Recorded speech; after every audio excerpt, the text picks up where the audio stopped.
صل وسلم وبارك على سيدنا محمد. اللهم صل وسلم وبارك على سيدنا محمد صلى الله عليه وسلم. يلا النهارده ادم وحبيبه اتعزموا، جات لهم عزومه من عند ربنا. صاحبة ماما عزمتهم.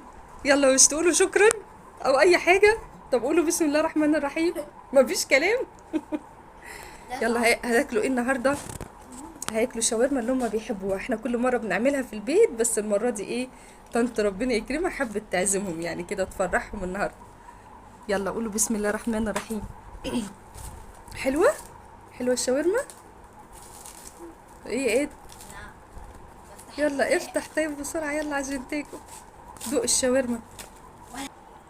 يلا قول بسم الله يا ايه. طعمها حلو يا بيبا؟ عجبكي؟ فتحتوش كيس الشيبسي ليه جنبيها عشان تاكلوه منه؟ امم